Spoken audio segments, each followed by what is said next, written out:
Welcome in to Bears Weekly, powered by IGS Energy, a Chicago Bears network production.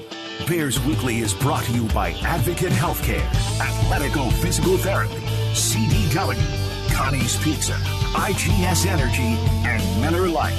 Here are your hosts, Jeff Joniak, a.k.a. the Mayor of Bearsville, and his sidekick, Tom the Surfmaster Thayer. Fans are stirring. They're talking. They're asking questions. They're wondering. They're dreaming big. So much to discuss because people want to know some answers. Judging by the people I've run into over the past couple of months, the intrigue is real, and the questions I get, we should be pretty good this season, right? How excited are you about this team? What kind of impact do you think Ben Johnson's going to make? Caleb's going to be good, right? So many questions. Big Tom Thayer and Jim Miller here on Bears Weekly on ESPN 1000 of the Bears Radio Network with Super Bowl winning Bears guard Tom Thayer and former Bears quarterback Jim Miller from SiriusXM NFL Radio. I'm Jeff Joniak. Coming up in the program, we have a pair of interviews we did earlier in the offseason with Bears starting center Drew Dalman and second-year running back Ian Wheeler. Tom and Jim, good evening. Yeah, I'm sure you're getting the same questions. All right, let me give you a couple seconds for me to explain what I'm about to say. Because the month before training camp started for me since college is the worst month of the year for me. There's so much anxiety as a player, the competitiveness, the preparedness, the understanding what you're going to start getting involved in is a 7-day approach for 7.5 months longer, hopefully. So this isn't a great month, even though the weather's beautiful and we had some much needed rain yesterday and you go through the holidays of 4th of July. It was never a fun time for me. And I still have some of that angst in me because for me, I want everything the fans are asking you about their expectations for the Bears and what they should be able to do and how good are they going to become over a period of time.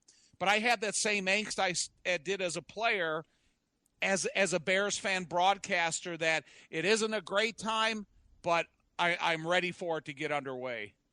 Yeah, I think there's always hope, Jeff. And I'm sure you guys saw the NFL released some research today.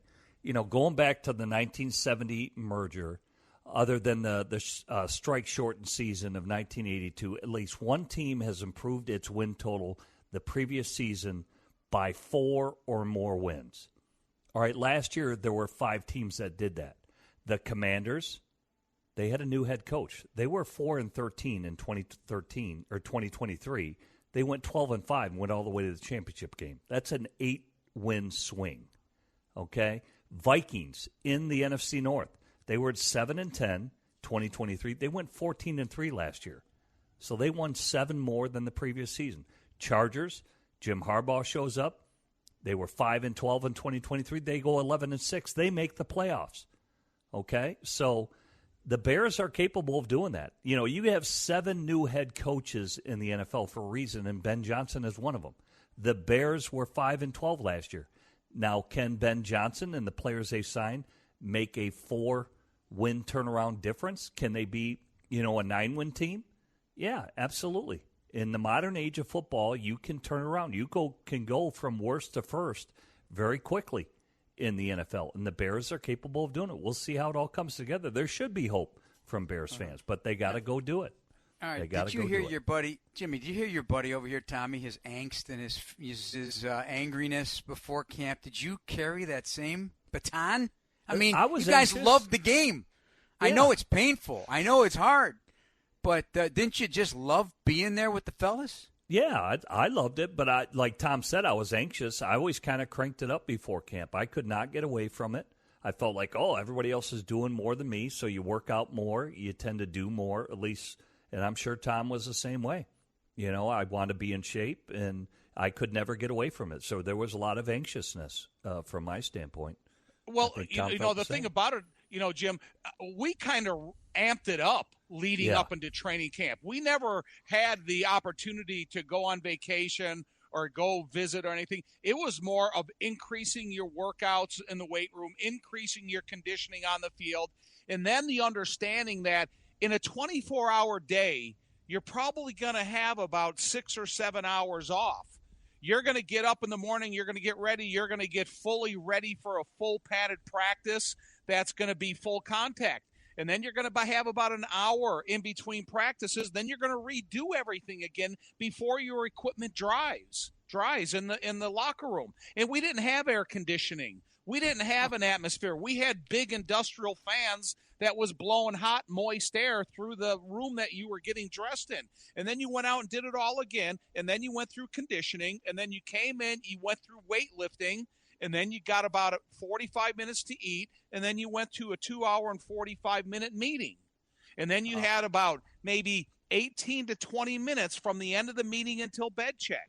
So it wasn't like, oh, my gosh, this is going to be a blast, and I'm going to share so much conversation. No, it's going to be, I hope at the end of Platteville that I'm driving out of here healthy, intact, and in control of my job. Tom, did you ever have trouble falling asleep at camp? Yes. You know me, Jeff, I'm not a great sleeper, and I wasn't even back then.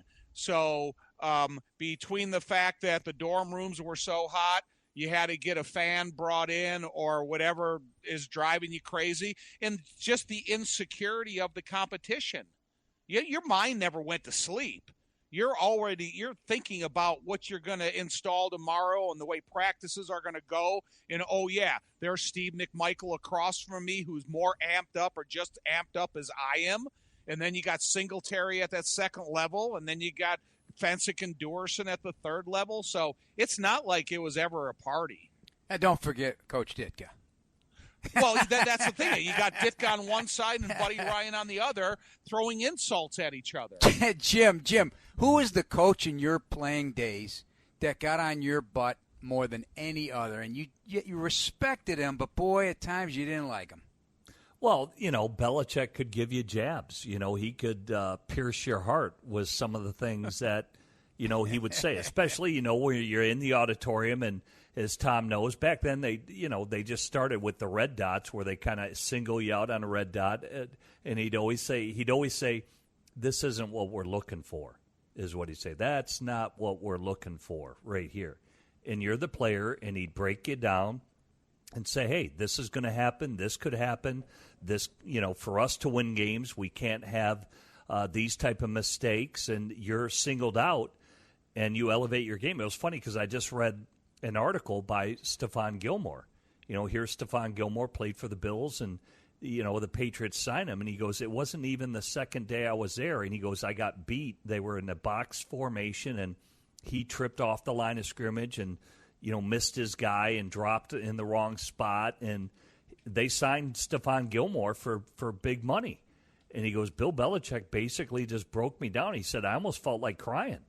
And where you're just singled out, and hey, don't be the guy to let your team down, and this is not what we're looking for. But yeah, he could pierce your heart and break you down as a player that this is not good enough, and this is not what we expect here.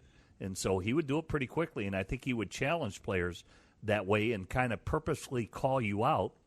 And he didn't neglect anybody. Tom Brady got it. Everybody got it, where you had to mind your P's and Q's, be on your game every day, and come in that building ready to roll.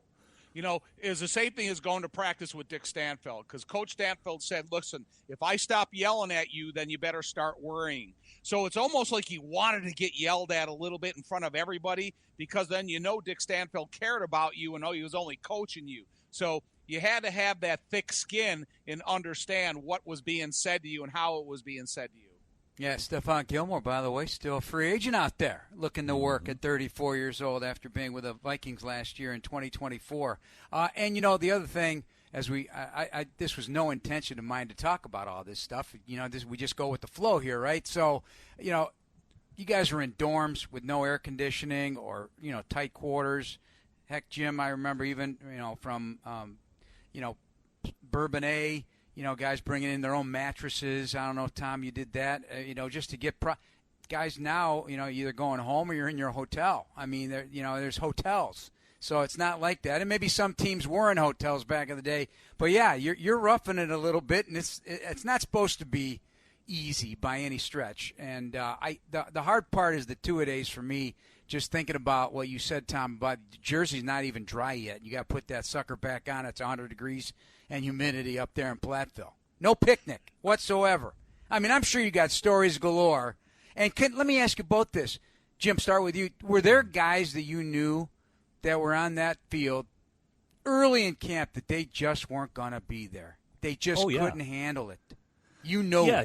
Yeah, you knew just by, missed assignments, or maybe they didn't take the right path, or the coach maybe just explained something in the first part of the drill. Already the first guy who steps up in line does it incorrectly, and, it's – you do. You see who's going to be there, and kind of guys know. But as a player, and I've always said it, you can't get caught up in the numbers. Let's say, they only keep 3 quarterbacks. Typically, they only keep, 10 offensive linemen or 9 offensive linemen. And Tom knows this, and you know this. You can't get caught up in those numbers because injuries happen where a guy goes down, and, hey, maybe that year they got to keep 11 offensive linemen. And maybe you can play yourself in for me, like the Steelers, they drafted Cordell Stewart, and the big talk of me going into camp, and I just was coming off a broken wrist in the World League. They have never kept 4 quarterbacks. The Steelers have never kept 4 quarterbacks, and they had just drafted Cordell Stewart in the second round. I have my best camp. The Steelers kept 4 quarterbacks because they're going to keep the best 53-man roster is how they looked at it. And I earned that spot. And Cordell ended up not even playing quarterback. I was the 3rd quarterback, and they moved him to receiver, actually, that year. So, you never know what's going to happen. You can't get caught up in the numbers. But, yeah, you got to know your assignments, and you just really got to focus on yourself and not get caught up in anything else but what you need to do. And that's really the best advice. I think Tom would agree. That's what all coaches say, and it's kind of the truth. Yeah, well, you just think of 2 teams, one on the college level, one on the pro level. Tristan Wirfs, the left tackle, he has to go. Now, just think of his backup. Is he excited for the opportunity, or is he scared of the opportunity? And then you think about that young kid from Notre Dame, 6'7", 333, going to compete as an offensive guard. Fell off of a 4-wheeler in Wyoming, got hurt, and now he's out for the season or a period of time.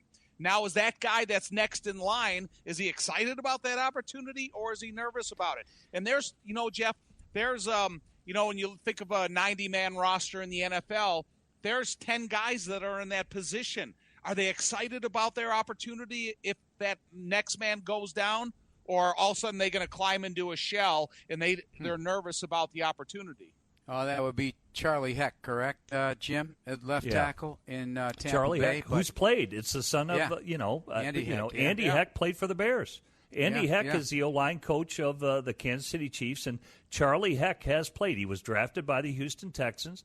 I think Tampa signed him as a swing tackle, but, Tom's exactly right. Tristan Wirfs, who's an all-pro player, he went from right tackle to left tackle. He just had arthroscopic surgery.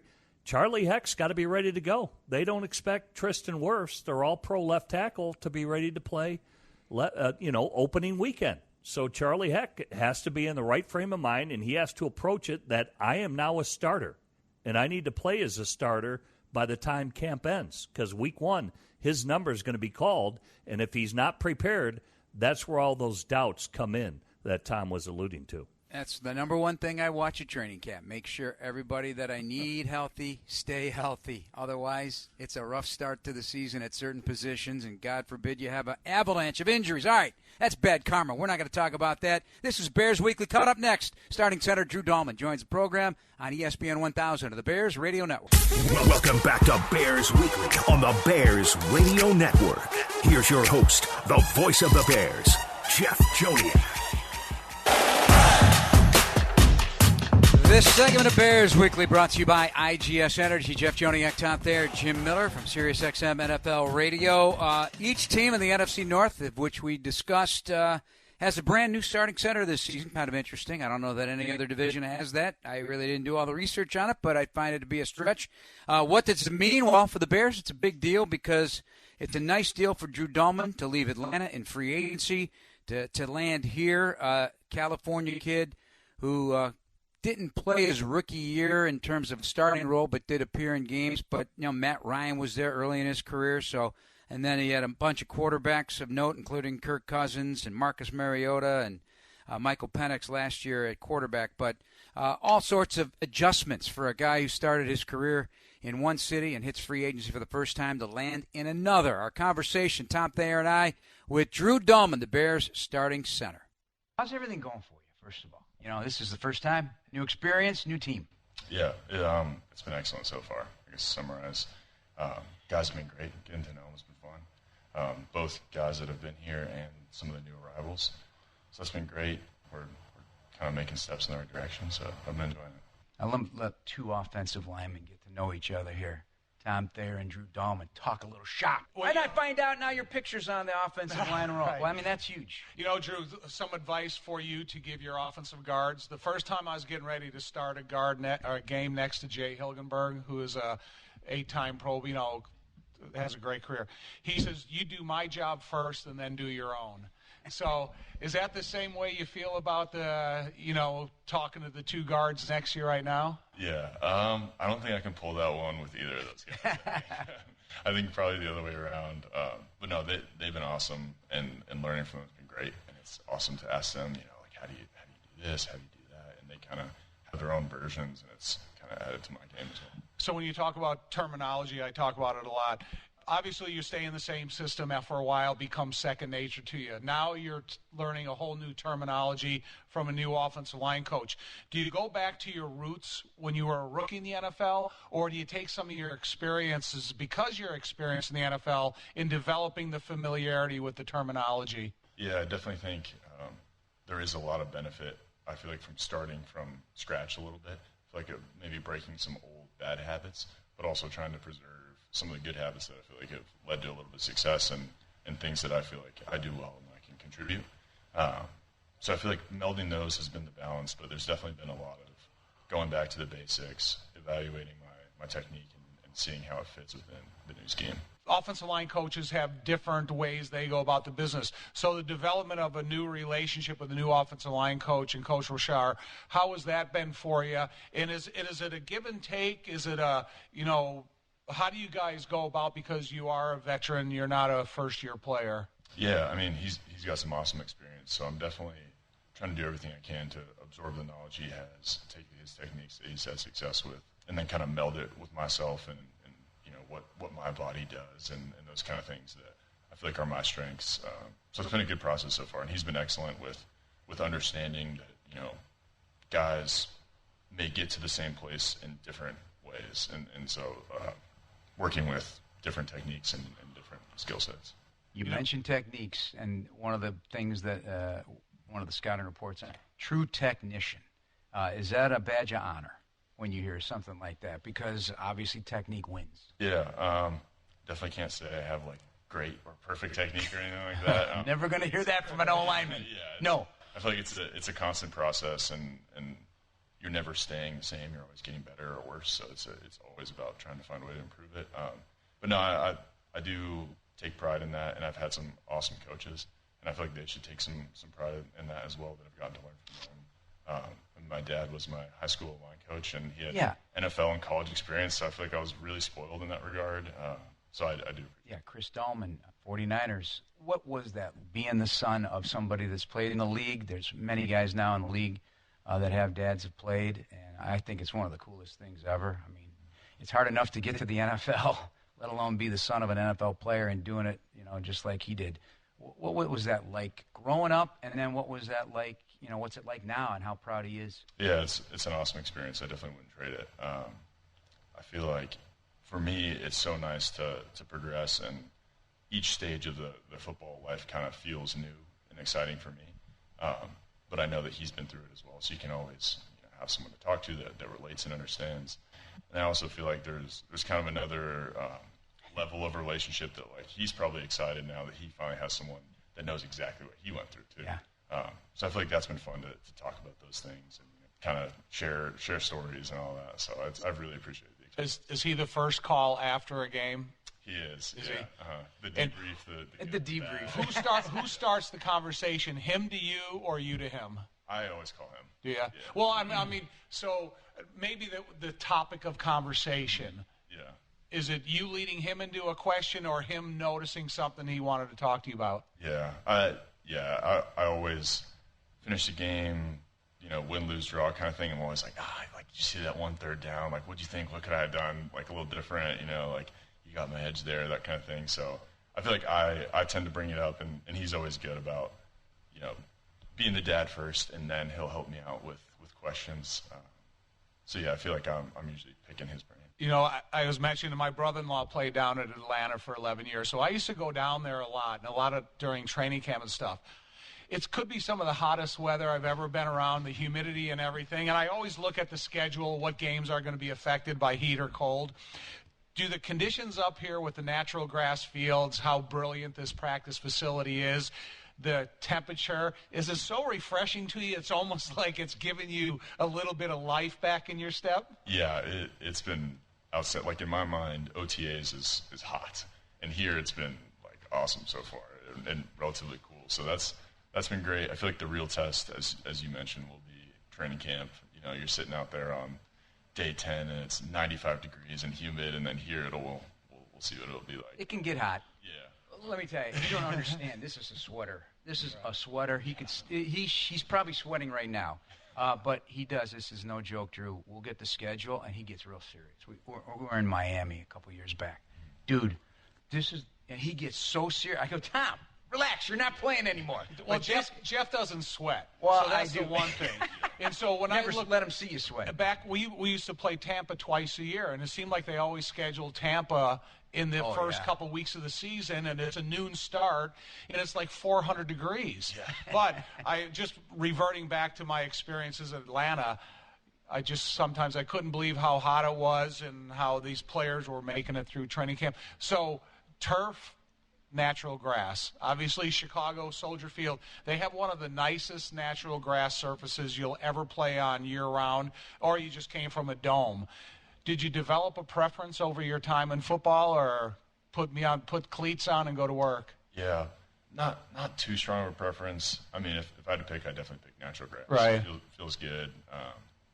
So that's I'm really fortunate to have that here. Practice fields are great as well. But yeah, I'm not too strong of a preference. All right, you're definitely a weight room guy. You're an offensive lineman. Flat out. That's it. He's a big dude, Tom. Yeah. Almost 6'4". I got you at 300. Are we still on the 3 bills? Mm-hmm. All right, nice.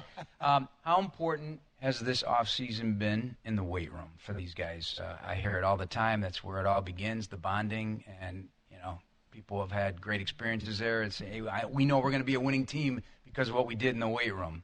Is that like that here now? Mm-hmm. There's been changes made in the weight room. Yeah, I feel like we're grinding away. It's been good, and I feel like I was talking to our strength coach, Mark, about this, that a lot of the weight room, there's the physical benefits, and then in our mind there's the mental benefits of we're a group that's willing to do extra. And the group that's willing to do extra in the weight room is likely the group that's willing to do extra on the field. And that translates to better production and cohesion, all those kind of things. So, when I think about the experience so far, I've been really encouraged by the guys working and all that stuff. And hopefully that'll translate to the football dedication. There's been a lot of talk about Caleb under center and shotgun. And so when you talk to Caleb about the center quarterback exchange, is there any conversation, or were you guys in an immediate comfort zone, or is there a little trial and error that goes along with something like that? No, knock on wood, but it's been good so far. We haven't had any snap issues, and it feels like a good center quarterback exchange or every time it's been. But yeah, one of those things where, as you know, like the second you look away from it, then that's when you have issues. So it's something we'll continue to work on, and all the different situations, the short yardage, the shot, like all that. So we'll definitely keep working to make it seamless. That's Drew Dalman, Bears starting center. So Tom, play center for me. Jim Miller, you be quarterback, and take us through the communication at the line of scrimmage in split-second time. When you get up there, things are happening. How important that's going to be for Drew to take some of off the plate of Caleb Williams this year. So, Tommy, you get to the line of scrimmage, take me there, and Jim, take it from there. How much time is on the clock? And that's the thing about it, Jeff. You got to be smooth and break in the huddle. You have to have enough time to get to the line of scrimmage to recognize the defense you're going to face. And if they're going to make any adjustments during the cadence, you have to make sure that you're on time and on cue. and then the quarterback is doing his own evaluation from his vision, as Jim will tell you. Yeah, the offensive line, they're doing it like on run games. They're making all their calls up there. Me-you games, hey, maybe a guy's in the A-gap or the center in the guard. You have to make a squeeze call and bring down the tackle, and all these things are going on. But then in terms of the protections, a lot of it, I got to believe Ben Johnson is going to put on Caleb. He's going to want him to make the calls. He's a first-round pick. He's going in his second year. This is how I want this offense run. And if he can't do it, then a lot of it will be on Drew Dalman. But I would like to think that they would want Caleb to make all those calls to make sure that all five guys are on the same page and Caleb understands what he's seeing. And he's got to be boisterous and he's got to be very decisive on how he makes the calls so that everybody knows what's going on, so that they're on the same page, and he's got to be in control of it. And I think a lot of it is going to be put on Caleb. It's great to have those veteran offensive linemen, but the quarterback has to understand where the threats are and where the threats are going to be and how to minimize them and how to take advantage of them. And in order to do that, you have to communicate with all 10 other guys on offense. And I think Ben Johnson is going to put a lot on Caleb to be in control of that. Now, maybe Drew, being the veterans that they are up front, they may have to overrule it sometime. No. We need to do this right now because they understand the front, what they're being presented, and maybe they'll communicate that way that, hey, this is, sometimes Olin would do that to me and I would do it to him. Where you got to say, hey, nope, let's overrule it. I see it this way.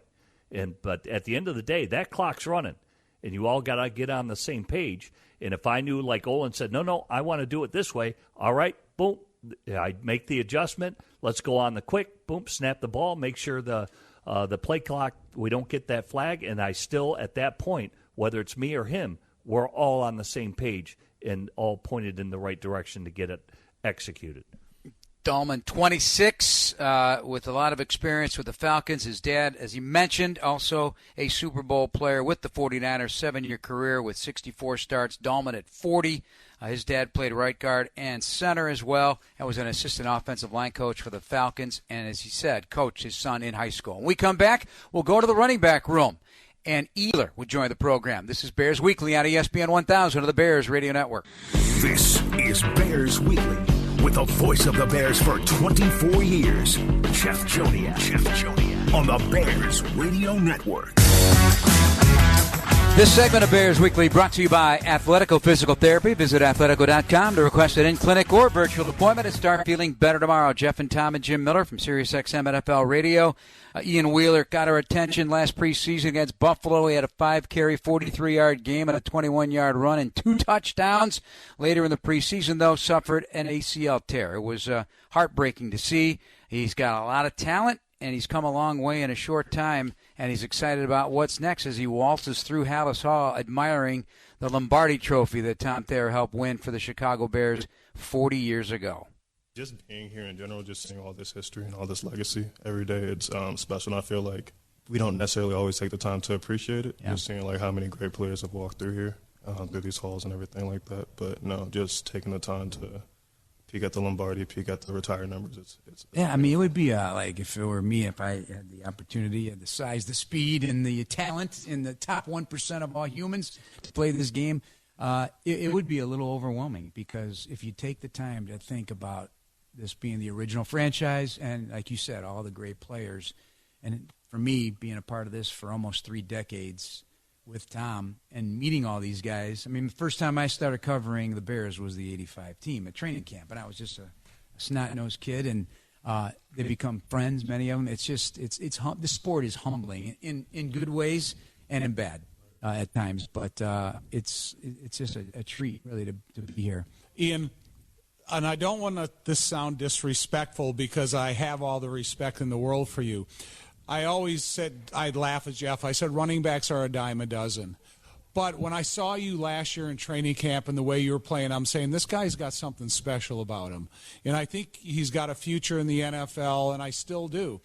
Are you at the perfect crossroads where you put on display what you have the ability to be, but now you have a new coaching staff that you have a chance to impress. So you probably and could be in the perfect position for your NFL career. Do you feel that way? Absolutely. It's just obviously coming off injury like that, and then just kind of readying myself for a new challenge, a new opportunity, especially coming in as a undrafted guy last year. Just taking the time to really lock in over the next couple months to put myself in the best position to succeed. You know, when you came out of the locker room, we were standing there and your mom was there. And it's kind of an emotional instant in time of a football player when they do know they have an injury, but it is recoverable. How much of an inspiration has she been on you to make sure you stay on track to get back into this uniform? She's my rock. Yeah. She means everything to me. So her being there and being able to support me, that made it 10 times easier to just work through this process. It's been long. It's been arduous. But it feels good to finally put on the pads, even if it's just for like a photo shoot. I mean, how hard has it been, the rehab? I would say the first couple weeks is really challenging because, like, can't do stuff. You're just coming out of surgery. Then you kind of work your way through it, and that, like, working through the pain, that's fine. And then there gets to a point where you feel normal, but then you start trying to do, like, not normal things, and it's like you can't do the same things you used to. So, like, now that we're at this point, it's just, like, a matter of, okay, when are they going to fully clear me? That's really just the question, but I feel good now. It was definitely one of the more difficult things I've done in my life, though. Yeah, I tell you though, and like he said, you impressed. You got it all. You got it all. You just need to take that next step, right? And that's the process. Now you got a coach in Eric Bieniemy. He's no nonsense. Ben Jen, I hear him. I always tell people now, listen to practice. It sounds different, and it's because of the volume and the teaching going on. How have you gotten to know Coach Bieniemy in these early stages? EB's funny. He kind of reminds me of my dad a little bit. Okay. But, he's a good coach, and he takes a lot of time to teach us a lot of fundamental things. And even if it sometimes we talk about stuff for a while and it gets a little bit repetitive, it's that type of rote repetition that ends up making things stick a little bit better. But he's a great coach, and I think I'm looking forward to working with him in the future. What do you feel that you need to work on, and what do you want to work on in that open window of opportunity? I feel like for me, I think the most defining thing that changed throughout training camp, the reason why I got better from beginning to the end, was I just got more confident in myself. So just setting myself up to be as confident as I can when I first come back, whether that's my training at home, being in the playbook all the time, or just like working through things I know I'm weak at. Like, I think I can always get better at running routes. I can always get better at pass protection. There's always things you can get better at. So just being disciplined enough to do that every day, even when coaches aren't watching you. You know, Ben did say early in this time here he wants running backs that are willing to take the dirty yards.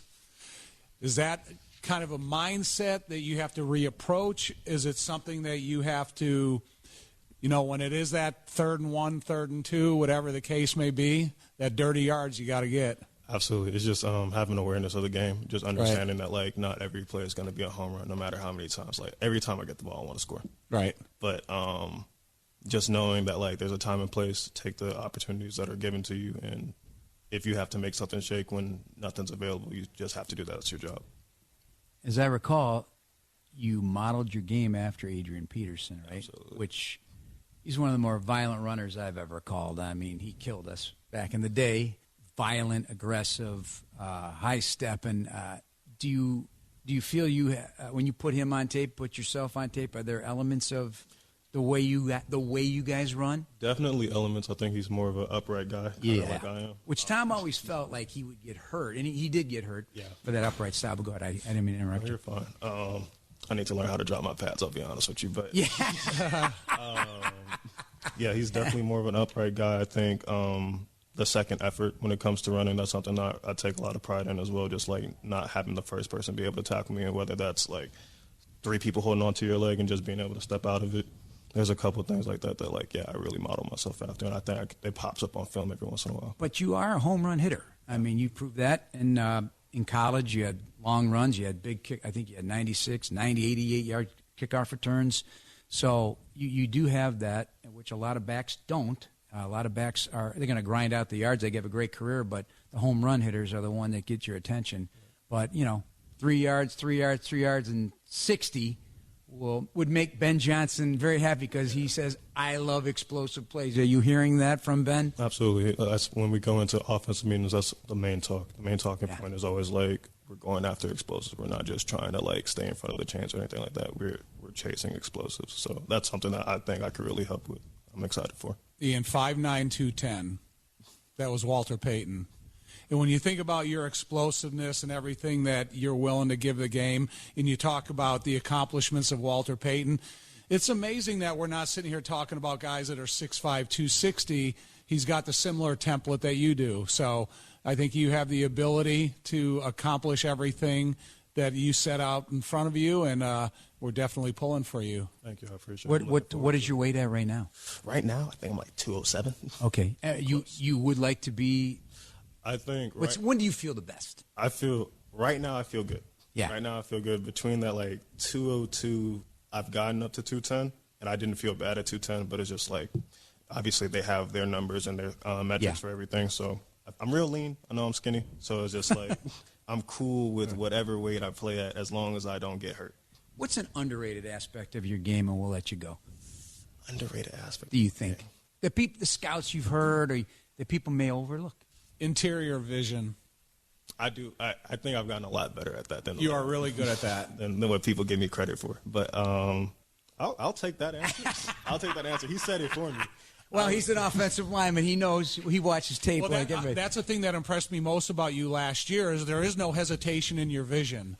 Your vision is going to take you to the best spot that's going to be pre-predicted by the offensive lineman, and you hit it full speed. That's what I noticed about you. Which is a trust factor also. I mean, there's a lot of backs that are bouncing, and but you may not need to bounce. Like he always says, hey, I'll take the 4 yards. Right. Is that come natural to you, the vision? Definitely for certain types of plays. I think so depending on whether it's a zone or a gap scheme, you just have to be able to really trust your eyes. I think there are times where we don't trust our eyes very much because the hole's not supposed to be there or something like that, or that's not where the intention of the play is. But it's if you trust your eyes, and I know I'm fast, so I know I can make something work 9 times out of 10. But for sure. Awesome. Thank you for taking the time. Thank you. That's Ian Wheeler, likable guy, root for him for sure, no question, like Tommy, you said.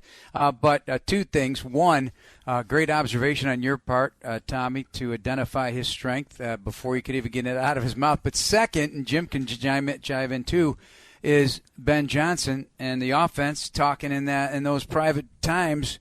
We're chasing explosives, and that excites Bears fans when they hear that stuff, Tommy. Yeah, it doesn't. He's got all of that ability, and I think that rehab is super motivating. This past offseason, I had knee replacement surgery, and the more I rehabbed, the better I felt. The better I felt, the more excited I became. And it's the same thing as a football player his age that's going through rehab, and I think you're going to continue to see that competitive explosiveness out of him in camp.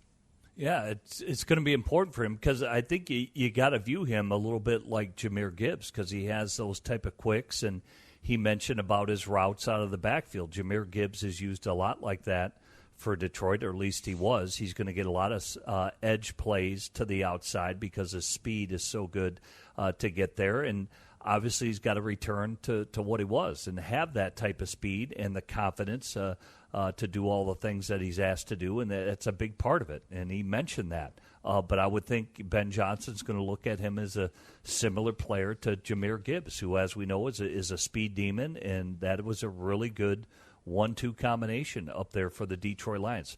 Gibbs more the space guy, Montgomery doing a lot of the dirty work. But I would think for Wheeler, his best bet is in space, and I would think Ben Johnson, that's where he's going to utilize him. All right, we got a break here on Bears Weekly. Tom Thayer, Jeff Joniak, Jim Miller with you. Coming back on ESPN 1000 of the Bears Radio Network. Welcome back to Bears Weekly on the Bears Radio Network. Here's your host, the voice of the Bears, Jeff Joniak. And this segment of Bears Weekly brought to you by IGS Energy. We've dipped into our final two segments, and there's Tom Thoughts. So we're going to divvy them up. At Tom's Thoughts, we begin with fourth down. Interesting. Ben Johnson's approach versus, say, Dan Campbell's up in Detroit. Did the research, Tommy, and believe it or not, in different circumstances. So this is really not a fair comparison because one team was winning and one was not. The Bears were actually number 2 in fourth down attempts last year. The Lions were third, 23 and 22. Conversion rates were pretty high for the Detroit Lions. But I imagine your question is timing. Are you going to be aggressive in the first quarter, or are you going to be smart in the first quarter and third? So is that what your approach is? I think all of us pay attention to the narrative of the NFL, and there's a lot of conversation each week when Detroit went for fourth downs, whether they are successful or not. And I wanted to see where that carried over to Ben's mentality in terms of the fourth down. Do you first of all identify that you have a real strength on the offensive line or a certain formation to take advantage of it, and then you use it multiple times? Or is it something that's ingrained in you and you like the analytics of it, so you take those chances? I'm just interested to see how that develops for the Bears. Jim, what's your thought? What's your guess on what his approach will be? Say it again. Say the question again. On fourth downs, just comparing how aggressive Dan Campbell is, will Ben be the same?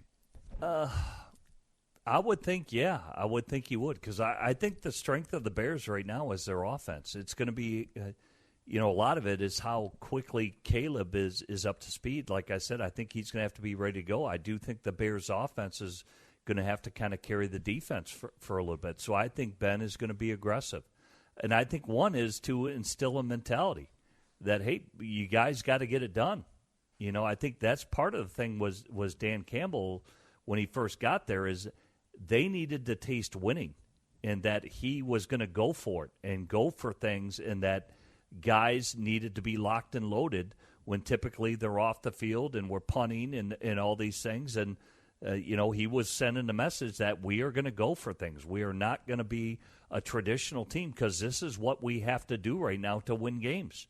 And so I think part of it is to really create a mentality of this group that you need to be ready at a moment's notice of what, I'm going to do, because we are going to be aggressive in order to win games. Here's a basketball analogy from Phil Jackson all those days watching the Bulls. When things – the rare moments when things weren't going well, he didn't call timeouts. He let them work through it. So he put it on them to work themselves out of trouble, and most of the time MJ and the boys did exactly that. All right, we're going to take another break. Final segment coming up here on Bears Weekly at ESPN 1000 of the Bears Radio Network. Welcome back to Bears Weekly on the Bears Radio Network. Here's your host, the voice of the Bears, Jeff Joniak.